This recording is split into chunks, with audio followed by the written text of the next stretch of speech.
பாவக்காய் புளிக்குழம்பு எப்படி பண்ணலாம் பார்க்கலாம். அதுக்கு கடாயில் ஒரு 2 டேபிள் ஸ்பூன் அளவுக்கு எண்ணெய் ஊற்றிக்கிறேன். அதில் பாவக்காயை இந்த மாதிரி ரவுண்டாக கட் பண்ணி அதையும் சேர்த்துக்கிறேன். இதுக்கு நான் ஒரு 200 கிராம் கிட்ட பாவக்காய் எடுத்திருக்கேன். இதில் நமக்கு கொஞ்சமாக உப்பு சேர்த்துட்டு அந்த பாவக்காயை நல்லா வதக்குறோம். இந்த பாவக்காய் வந்து கசப்புத்தன்மை இந்த மாதிரி வதக்கும் போது போகும். பாவக்காய் வந்து எவ்வளோக்கு வதங்குதோ அந்தளவுக்கு கசப்புத்தன்மை இருக்காது. பாவக்காய் இந்தளவுக்கு வதங்கினதுக்கப்புறம் இதை ஒரு பிளேட்டில் மாற்றி எடுத்துக்கிறேன்.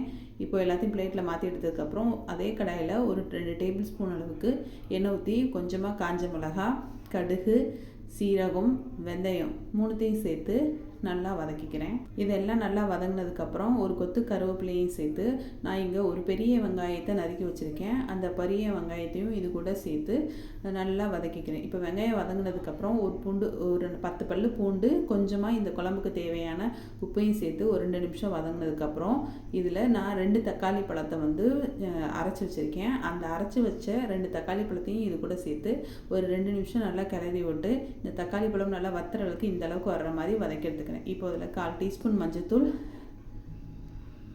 1 டேபிள் ஸ்பூன் தனி மிளகாய்த்தூள், 2 டேபிள் ஸ்பூன் அளவுக்கு குழம்பு மிளகாய் தூள் சேர்த்து நல்லா அந்த மசாலாவோட பச்சை வாசனை போகிற அளவுக்கு வதக்கி விட்டுக்கிறேன். இப்போ மசாலாவோட பச்சை வாசனை போய் இந்த அளவுக்கு வந்ததுக்கப்புறம் ஒரு எலுமிச்சைப்பழ சைஸ் அளவுக்கு புளியை எடுத்து கரைச்சி இதில் சேர்த்துக்கிறேன்.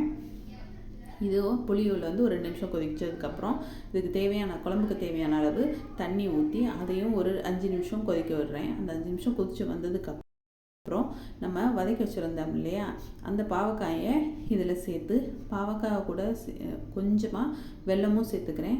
வெல்லம் சேர்த்து இதை ஒரு மூடி போட்டு ஒரு 10 நிமிஷம் ஸ்லோ ஃப்ளேமில் கொதிக்க விடுறேன். இப்போ கொதித்து வந்ததுக்கப்புறம் நான் தேங்காயை அரைச்சி வச்சுருக்கேன், அதையும் இதை கூட சேர்த்துக்கிறேன். கடைசி ஒரு 2 நிமிஷம் கொதிக்க வச்சு இறக்குனா சூப்பரான டேஸ்ட்டில் பாவக்காய் புளிக்குழம்பு ரெடி. இந்த